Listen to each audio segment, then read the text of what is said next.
The following program was made possible by the generosity of those who have determined to hold fast to the true Roman Catholic religion, as expounded by the Roman Catholic Church before the disasters of Vatican II and the so-called New Mass.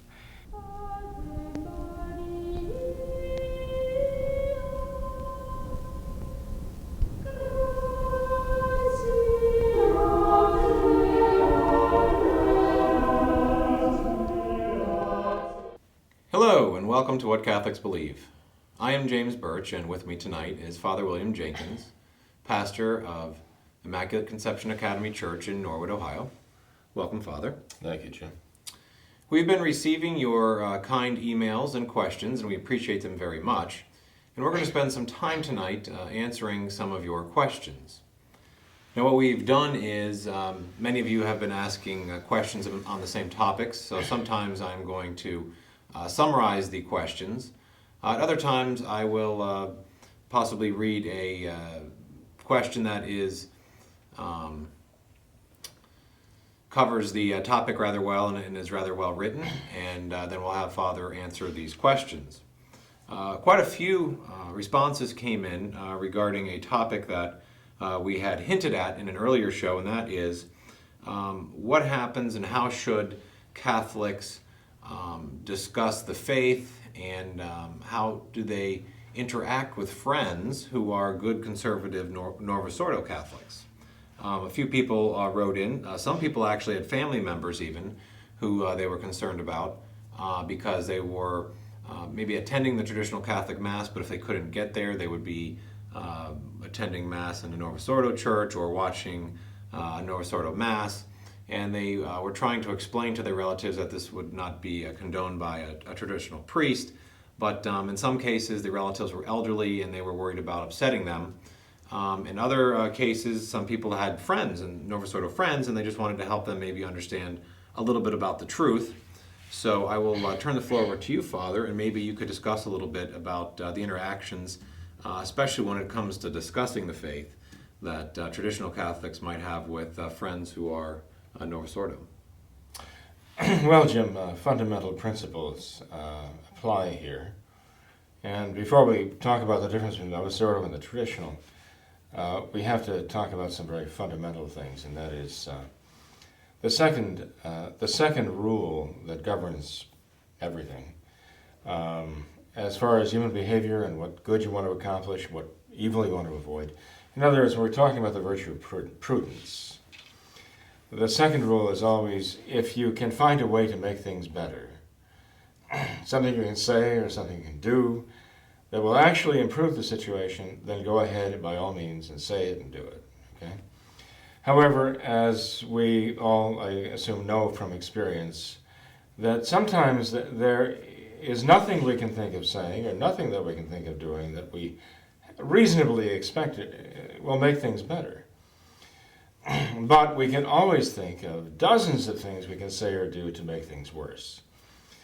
And so the first principle is, whatever you do, don't make things worse. So when we're talking to our Novus Ordo relatives, or friends, or acquaintances, or even strangers we just happen to meet in passing, we always have to keep in mind that we don't want to make things worse. And we can always make things worse by becoming angry, becoming self-righteous, becoming arrogant, becoming insulting, becoming condescending, and so on. So I have to be very careful. We don't want to even imply that we are looking down upon another person as though they were inferior, as though they were stupid, or anything like that. That would be terrible. We don't want to even say anything, or say it in such a way that they could infer that we think that.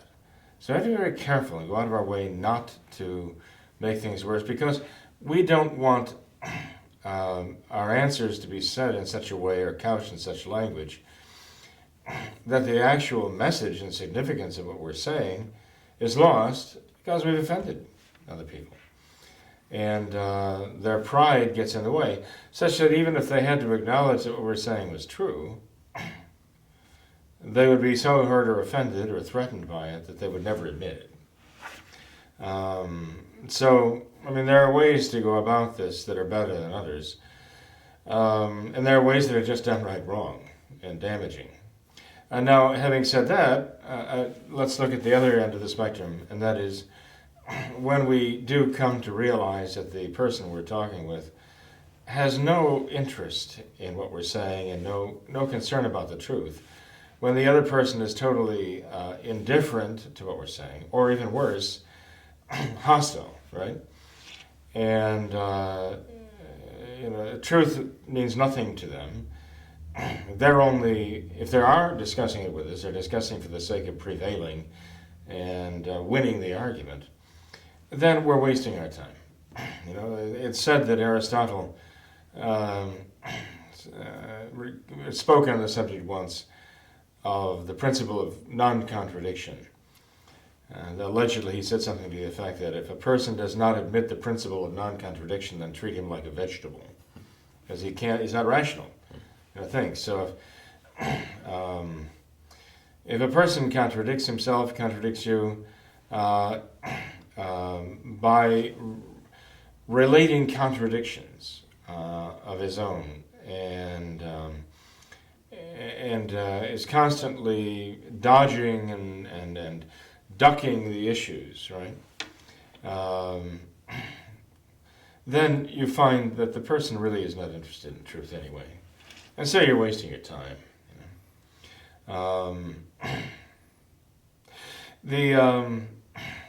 The other side of it is too. I mean, even going, I should say, a little bit further. When you find that the other person is constantly changing the subject, that whenever you make a point, and it's a good point, and you're waiting for the person to respond to it, and he just brushes it aside and goes off in another direction totally, and does this repeatedly. The person is not even listening to what you're saying, or if he is listening, he has nothing to answer you, so he just raises some other objection. And just continually, again, ducking and dodging and weaving. Well, that shows a certain amount of bad will. And if the other person is not of good will, and really interested in discussing with you matters that are really deeply important to both you and the other person, then the best thing you can do is say to them, well, look, I'll be praying for you, and I certainly wish you well, and I do trust that you will, if you love the truth, that God will lead you to the truth. Because the implication is if you don't, that there's nothing even God can do for you, because you're resisting His grace. But let's assume that the question has to do with how do you address people of goodwill. Strangers, acquaintances, family members. Well, if they're of goodwill, and they're capable of rational thought, as I would hope they would be, you can actually present certain arguments to them, but you have to be educated. You have to know what you're talking about. There are a lot of people who try to not only defend the traditional faith, but they try to show the error of the modern way, the modernist way, but they don't really know exactly what they're talking about because they haven't really studied up on it. Or they have some very fuzzy ideas about how these things work. And so they have to be pretty sure of their ground, and they have to be careful not to mislead people because, I've actually heard people talk about the differences between the traditional Catholic faith, the true Catholic faith, and modernism, and in the process come up with something that the church doesn't teach. And it might be contrary to what the church teaches. So one has to be very careful to know what they're talking about. They know some things, they don't know everything. They have to know where the difference is. And as far as the things they know, they have to speak on those things. When they get into territory where they're not sure, they have to be very honest and tell the other person, look, I'm not really sure about this, but I'll get you the answer. Okay, give me a little bit of time. There is an answer, and I will do diligence here, and I will find the answer for you, and I'll get you the documentation on that. So you can see it for yourself in black and white. Just to take my word for it, I'll back it up. So there has to be a certain amount of humility where people have to not only be sure of what they do know, they have to be sure of what they don't and acknowledge that and tell the people that they will get them the information. So they don't come across as know-it-alls. or mislead people by telling them something that's not true. One can actually sit down, though, and talk about the theology of the new Mass and the traditional Mass, right? The new morality and the traditional morality, and the new catechesis and the traditional faith. And one can present all of these very powerful theological arguments, which are all thoroughly Catholic, thoroughly true, thoroughly well-grounded in the Church's tradition, and can actually prove the case many times over about the new order itself, with its new catechism, its new liturgy, its new code of canon law, all the rest. That they're faulty, that they're even anti-Catholic, and in the process of proving that, one could have accomplished nothing whatsoever. Why? Well, because all too often people do not think on that level. One could present the 5 arguments, the Quinque Viae of St. Thomas Aquinas, to an atheist,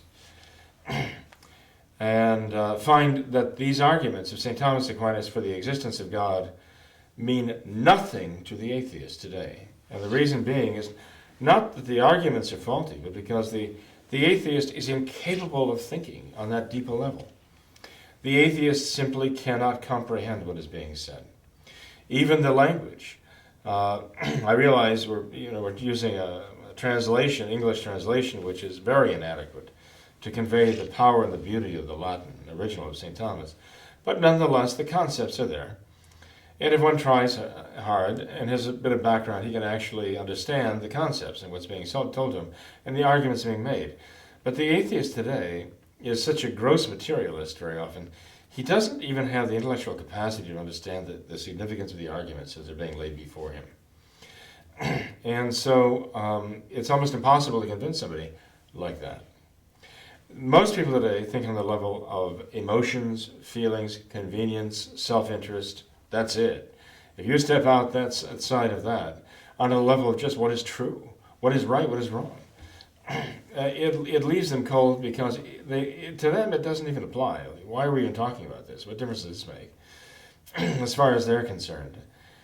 When they react like that, again, you have to, it goes to their character. It goes to the kind of people they are. That's a much more difficult issue to address. But every now and then you do find somebody who actually is interested in the truth. And you can tell because they actually respond to the points you make. And they make counterpoints that are thoughtful, and they, again, listen to your counterpoint. And you actually can have a conversation with them, not a wild goose chase with them. And people like that, it's really worthwhile having a discussion with them. They're courteous, they're thoughtful, they concede when you make a good point. They will tell you in a respectful way that they don't think that you really address the issue, whatever faults are in your argument. So you're really talking to a gentleman or a lady, and there's a good mind and a good person there who really wants to do what is right and wants to know what is true. Well, you can have a real conversation with folks like that too. If it's somebody who's not concerned about so much the truth, but how they feel about the truth, and there are a lot of people like that today, they're not concerned about the facts so much as how they feel about the facts. That for them is what is truth. Truth is how they feel about things. And it's very hard to have a discussion with somebody on the level of how they feel about these things. I mean, you can tell them how that their feelings are not right, or they should feel differently. But if you're talking about their feelings, it all gets back to the fact that as far as they're concerned, it's how they feel it that is true. And when you tell them that their feelings are wrong, they would respond like a modernist. But this is my experience. This is what I feel, so I know this is true because I'm feeling it. And as far as they're concerned, it must be true because it's true to them. That's how, in fact, they feel about things. That's truth. How do you discuss anything of substance with someone like that? So you have to realize at certain points that rational argument, even based upon principles of faith, is not going to make an impression at all on people like that. It's going to frustrate them, maybe anger them. At that point, you have to pray for them. There are so many times we've had conversations with people who have a sense that the Novus Ordo there's something amiss with the Novus Ordo. They don't appreciate the gravity of what's wrong with it, but they just have a sense there's something that doesn't quite work with the Novus Ordo, not quite right. They don't necessarily have a great love for the traditional faith, the traditional Mass. Maybe they had a certain comfort level with it before, but that's about all. But the theological arguments don't sway them. But they walk into a Novus Ordo Mass one day and they get a pie in the face. Or somebody comes up and gives them the handshake of peace and they have a joy buzzer in their hand or something like that. And suddenly they see it. Suddenly now they recognize, now I realize there's something wrong here. But again, it's still on the level of feelings, you know. But at least their feelings are running the right way. They recognize more deeply that there's something out of order here. To get them to come back to the traditional Mass and not just give up entirely. A lot of people did when the Novus Ordo came out. They just gave up entirely. Or they went off and joined the Mormons or the fundamentalist Christians or whatever, the Bible-believing so-called Christians. Because they thought at least there's something to believe in here. At least there's some conviction here. Many of them, perhaps, in the course of time, came to realize, well, this is just a facade too. There are things that just don't add up here. But to have them come back to the traditional faith out of a certain love for our Lord, well, that presumes something in them.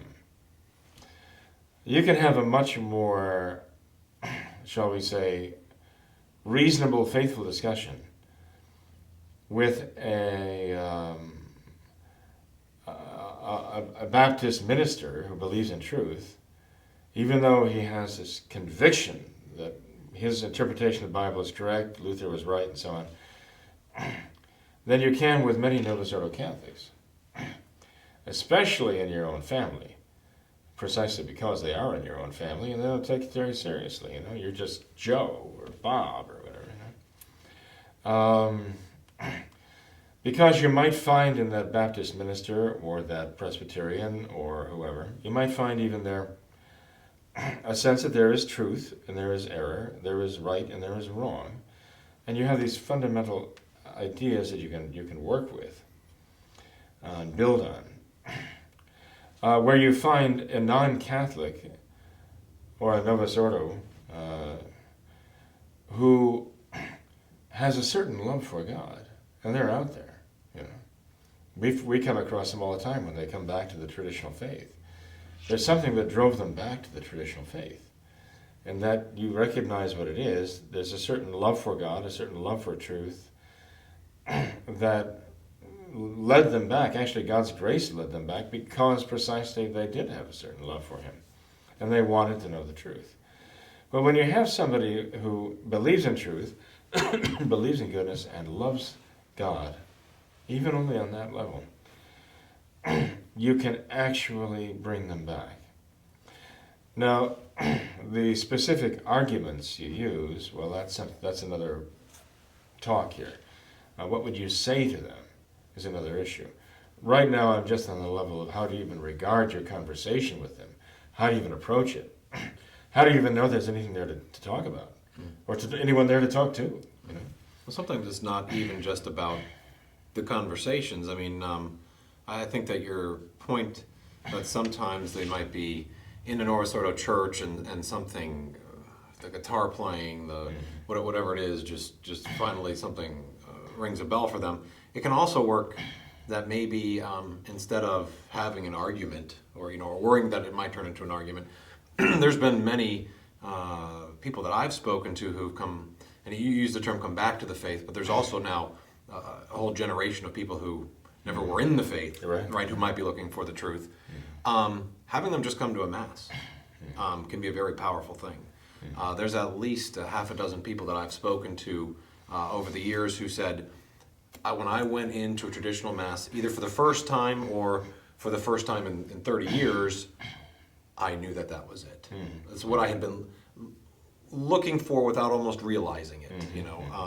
One went so far as to say that they were sitting in the Mass, and when the priest gave the sermon, he spoke about the Epistle and Gospel, and he hadn't heard a priest talk about the Epistle and the Gospel from the pulpit in over a decade, and that he knew that he'd found the faith again. So it could be something even as simple as That's a very good point. Very good point. Again, I think it has to do with something that's already in the individual, and they're responding. But to invite them to come to Mass is an excellent starting point. Maybe that will answer their questions right there, in a way that no theological argument could. Right? Our Lord Himself speaks from the host directly to their souls. Right? Ultimately, with everyone, it's going to come down to that. It's going to come down to grace. God has to give them the grace. You and I could talk to someone who might even be inclined to come back to the traditional faith and practice it. But even that, in spite of the inclination, no matter what you or I say to them, it might have no beneficial effect whatsoever.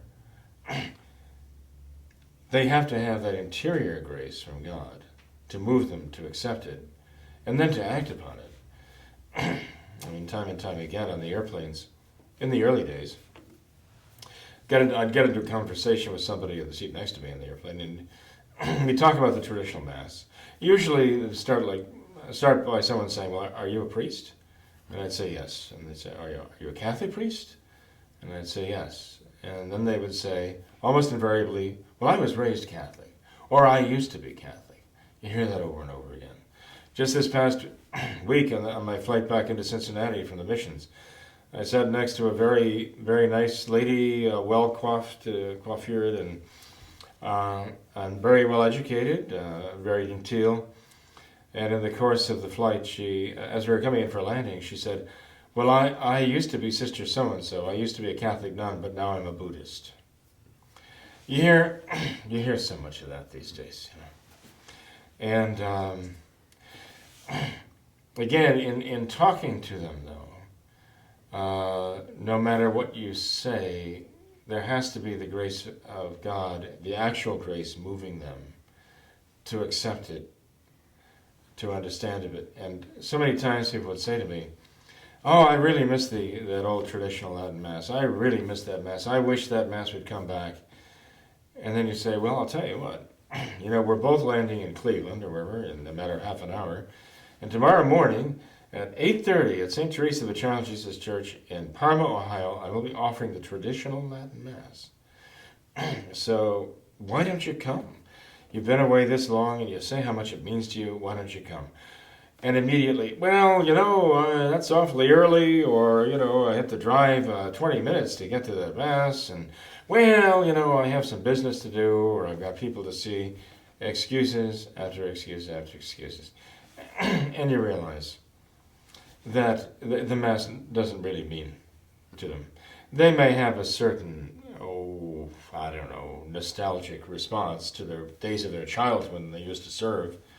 Or if they're new, if they've never seen the new Mass, the traditional Mass, because they've been raised in the Novus Ordo, and they think, oh yeah, the Latin Mass, that'd be really an experience. I'd like to see one of those. But they're not going to take any practical steps to go. Then you realize that your words are in vain. Then you have to start not talking to them, but talking to God. And you have to address, from then on, 10 words to God in prayer for every one word you say to them. And those 10 words to God in prayer are going to accomplish much more than a torrent of words to them. So we just have to begin praying for their souls and ask God to have mercy on them. And, if anybody can bring them through to the right conclusions, it'll be God Himself. And even from my own personal experience, when my mother married my father, he was Lutheran. And so she, and this might even be a question that we can presuppose that many viewers might be struggling with, and that is they're almost afraid to engage Novus Ordo, especially if they're more conservative and a little bit more into the faith, friends, because they fear they may not always have the answers. So my mom's method of bringing my father around was to pray for him. And then also she gave him a copy of the 3 volumes of the radio replies. Okay. And he read through those, and it was a nice way for him to be able to go through at his own pace and answer questions. And there were, questions answered by priests, so the pressure wasn't on my mom, and she wasn't forcing him to do it. And he had the grace, obviously, bestowed upon him, and he did convert. So that might also be a way that. That's very prudent. Radio replies do have questions asked by non-Catholics, usually Christians. Protestants, but not all. Some asked by atheists, and they are answers given by priests to those questions. So it's a very good collection of questions and answers that are sort of non-threatening, as you say, because the person can open them and read them, look in the index, go to the questions that are particular to him, and take time to absorb them. Meanwhile, the other person's praying for them night and day. So that doesn't surprise me that would be a good apologetic tool. There are many who could use the radio replies volumes to advantage, and they'll often have answers that the individual Catholic might not have. Wouldn't even know where to begin. Actually, the Catholic themselves would do well to read those radio replies because they'll learn a lot in the answers that are given there. And they can learn how to be apostles in their own right and missionaries. But that's a good point. I've had cases where women married to men who are rather strong-willed would ask me, what do I do about my husband? We're getting up in years, or he's been going to the traditional Mass for a while and never converted. I'm afraid to ask because I don't want him to think that he's being pursued or pressured, because then I know the reaction will be quite the contrary, push away rather than come to, be repulsed, not attracted. In one case, I just told the wife, well, why don't you do this? You don't want your husband thinking that he's not asked to become a Catholic, or even to consider, because we're not interested, because we consider him to be unworthy, or his soul is not important to us. So I understand you're reluctant to address the issue with him because he's volatile and strong-willed and so on. But you don't want him to be lost and find out it's your fault because you didn't bring it up. So why don't you find a gentle way of mentioning this to him, and say in such a way that it's clear you're not bringing this up to him because you want to push him into anything, but because you love him. And you're concerned about him, and you believe he's such a good person that you really want him to have the benefit of our Lord, the sacraments. And so it just so happened in that particular case, the gentleman's birthday was coming up. So I suggested that his wife might want to write a note in the birthday card, just something non-threatening about his becoming a Catholic and how much it would mean to her and how happy she would be to see him convert. And I understand that he brought the card, he opened the card on his own, read it, and then he came to her and he practically had tears in his eyes, and he thought that all these years nobody ever mentioning it to him, he thought that, well, I guess maybe I'm not meant to be a Catholic because nobody's asked me. And this was the first anybody had done so. And he went on, he converted, he's a Catholic, he's practicing the faith, and he seems very much a Catholic. So, heart and soul. So, you really need guidance when you're talking to people, because you really don't know necessarily what to say and how to say it. And each individual person is different, and the timing is very important too. So you really need the wisdom of God behind you. So you have to pray and pray and pray. Pray for yourself, pray for the other person. No good will come unless you do that. No matter what you do or say otherwise, no good will come from it unless you do that. But it is true, giving them a book on the Catholic faith as a gift, and just asking them to read through it. if they don't think that the faith is that important to you, then why should it be that important to them? If they don't think their souls are that important to you, why should their souls be that important to them? So you have to somehow convey to them that their souls are that important to you as they are to our Lord, and the faith and the practice of faith, the religion, is that important to you, if you want them to take it seriously. I'm going to also, the last question on this topic, I'm going to presuppose that maybe some listeners have had this issue come up when talking to Novus Ordo friends, and that is the issue of just the Pope in general, not necessarily Francis, but just the Pope. There's always a very sentimental feeling for Catholics when it comes to the fact of the Pope, the idea of the infallibility of the Pope, and how can a traditional Catholic tactfully discuss that issue with Novus Ordo Catholics? The Novus Ordo Catholics, for the most part, don't take the Pope very seriously, right? Many of them, the surveys have showed anyway, that the modern Catholics today, for the most part, do not take the Pope serious. They may point to him as some kind of a mascot, but otherwise, as far as obeying his commands, for example, even the Novus Ordo says that artificial contraception is wrong, is sinful. And yet we see survey after survey saying that modern Catholics of childbearing age are using artificial birth control. By the vast majority of them are using it. Even I've seen surveys saying 98% of them are using artificial birth control. And they may speak very highly of, let's say, Francis, for example, and pay lip service to the Pope. But actually, they don't consider that he has any real authority over them. So many of the Novus Ordo Catholics favor abortion. The majority, the simple majority of them voted in the last two elections for Obama. Not only for Barack Obama, not only the same, let's say, proportions as the rest of the population, but perhaps even a percentage point or two more, than the overall. This is the popular vote now. See, and as far as other moral issues, divorce and remarriage and so on, as much as they may talk about the Pope, the Holy Father, and so on, when it comes right down to it, there is a minority, maybe a large minority, but a minority of Novus Ordo Catholics who actually even believe in the papacy or even consider what the Pope says important anymore. This shouldn't be surprising, though, when you read that in many dioceses, attendance levels among those who are at least nominally Catholic have fallen to about 20%. 20% of those who even identify themselves as Catholic anymore are actually in the churches on Sunday. So, the practice of faith is pretty nil. Those 20%, though, might be pretty determined. And of those, there might be 20% of those who are very determined in saying we're following the Holy Father kind of through thick and thin.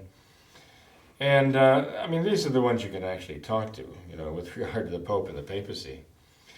And I think the issue that we have to get across to them is, I think we have to start asking them some questions. You see, Jim, this issue came up recently at Our Lady of Peace Chapel in Boynton Beach, Florida. We wanted to send out a mailer to people in the area, letting them know the traditional Mass is there at Our Lady of Peace in Boynton Beach, and that they should come. Essentially asking them to come through the door so they can see a traditional Mass and hope it resonated with them. And they recognize, I'm home, this is my faith. Well, as it turns out, we were going back and forth over the mailer because the ideas presented, the message presented for the mailer, was basically a message that you might have presented to Catholics back in the 1970, 1980. People who knew what the traditional Mass was, but had lost touch with it because of the Novus Ordo. And at some point, it dawned on us this is not the message, really, we're addressing to people today who have grown up in the Novus Ordo and for whom the traditional Mass is either entirely unknown or is just some sort of a legend in their lives. The message has to be different to them. So here you have, let's face it, I mean, even a 40-year-old person today, even a 50-year-old person today, would have grown up in the Novus Ordo and not practiced the traditional Catholic religion at any point in his life. These are the people we're talking to now, essentially, for the most part anyway. So what message do you get across to them? Well, I was thinking, well, let's say